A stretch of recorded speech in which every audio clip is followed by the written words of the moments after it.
Yeah, sore, but you're sore every Tuesday. So we'll get it usually by Thursday. You're starting to feel pretty good. So got to work hard to get your body right the next 2 days. You went back and watched tape. What kind of jumped out at you about what y'all would have liked to do better? Yeah, I mean, we did some good things. We had some explosives. Just needed an all around better effort from the whole team in that game. They were playing really well, both sides of the ball, and didn't quite match their level of execution. Something Brian's brought up a lot, Joe, is being better on first and second downs. Do you sense that and see that as well on film? Yeah, in spots, but we've also been really good in spots too. Yeah. Is it a matter of consistency and repetition? What would you say has to improve? Yeah, I'm not sure about that specific situation.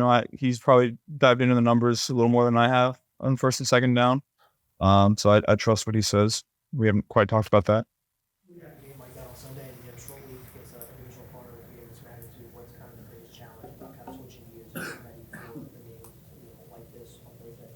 You just got to put it behind you quickly. There's no time to really sit and reflect too much because, coaches are starting the game plan right after the game. And then, Monday we're right into it. Monday's a Thursday, and today's a Friday. So, you just got to put it behind you fast and move on. In a game when you're trailing, how do you know when's the time to enter aggressive mode, and kind of what changes when you're in that kind of mode? Yeah, that's, something that you got to feel out.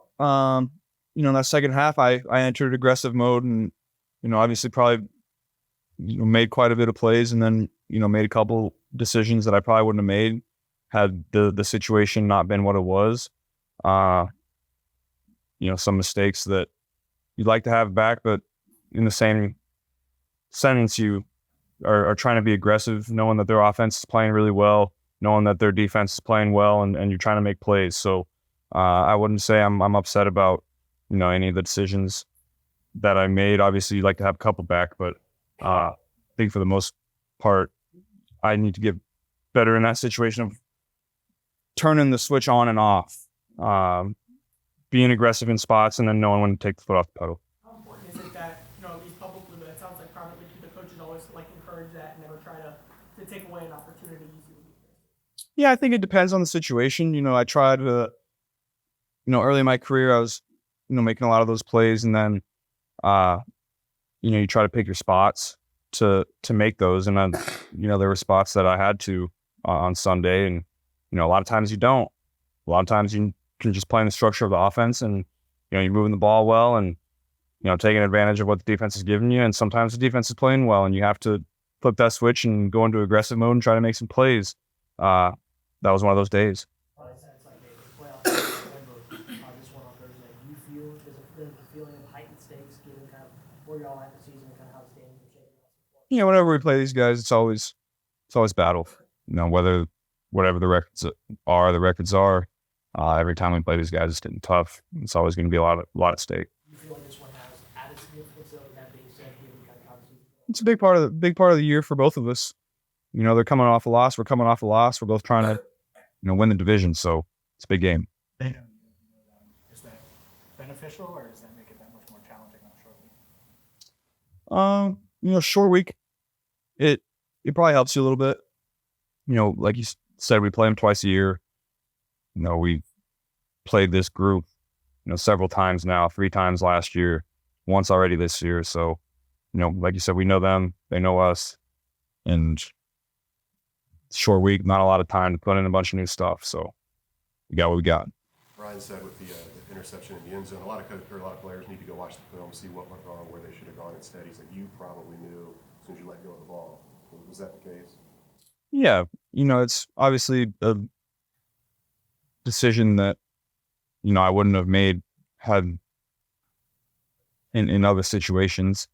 Like I said, I need to do a better job of turning that switch on and off, but, I made similar plays early in the game that worked out well, that kept us in it. So, obviously we'd like to have that on back. This might sound like snark, but I assure you it's not. But last week you were talking about your early bedtime and the importance of rest when you play a primetime game, a night game? How far ahead do you adjust your schedule? Do you stay up a little later to try to get ready for a night late game? Later on in the week, yes. You start to stay up a little later Friday, Saturday, because you're playing late into the night, so you're not going to bed quite as early. Just trying to get your body, your circadian rhythm ready to play. The versatility there, linebacker Queen and Roquan Smith. How tough are they pre-snap to get a gauge on, and what does that versatility do for their defense? Yeah, they do a really good job. Just disguising coverages, disguising pressures. You never quite know what they're in pre-snap. That makes it tough. They're tough physical players, fast, know what they're trying to do.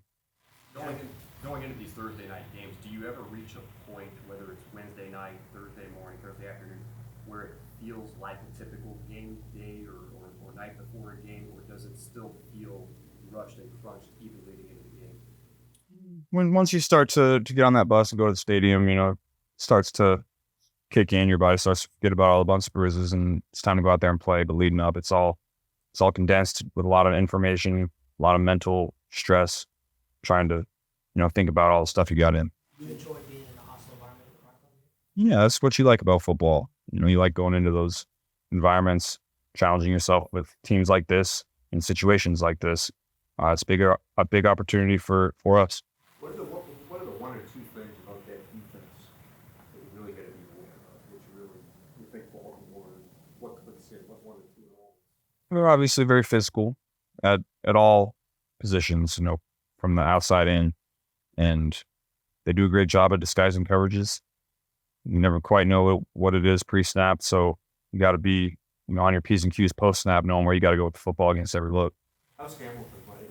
They've said that Hamilton is really up to this game. Yeah, they're moving him around a little bit. Play some nickel, play some safety. He's got really good ball skills.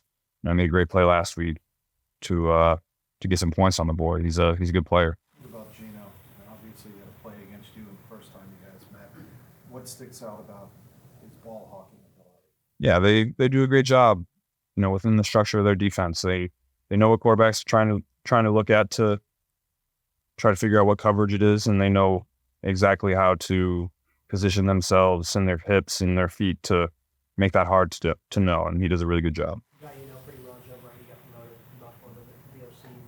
What are the Bills getting with him as a coordinator, and what makes him a good coach of the year? Yeah, Joe's awesome. Joe's very creative. He always has something for a certain look that you're seeing on tape to take advantage of that. It's a big opportunity for him. I'm excited for him. He helped me a lot, helped me become the player I am today. So, nothing but love, Joe. You've played in Baltimore primetime before. Is there anything specific that you remember about that environment, playing there in primetime? It's a fun environment. It gets loud. It kind of feels like a college atmosphere in those primetime moments. So it's going to be fun. Kind of rolling pretty well in the second half against those guys earlier in the year. How much do you go back to that, or is it not looked at as much considering where you were physically at that point? Yeah, that was, I wasn't obviously feeling my best at that point. Didn't quite have my full toolbox in there. But I thought we did some good things in the second half, like you said. First half we didn't have a ton of plays. They did a good job. We found some explosives in the second half. That's what we have to try to do. They do a great job of limiting those explosive plays, and you have to try to find them because they're going to do a really good job on offense, keeping the ball, running it, scoring points. So we're going to have to do the same. What has Tanner given this offense the past couple of weeks? Yeah, Tanner's done a really good job for us. He wins against zone coverage. He finds that little spot that, he just has that natural feel for coverage and route running to find those open spaces. So he's done a good job. He's going to continue to get better too. Brian talked about when you play Baltimore, you always have limited possessions. So what does that do to your switch? Is it always going to be on aggressive, or is it maybe not? No, you just got to feel the game out and see what it calls for. Every game calls for something different from the quarterback. We'll see how it plays out.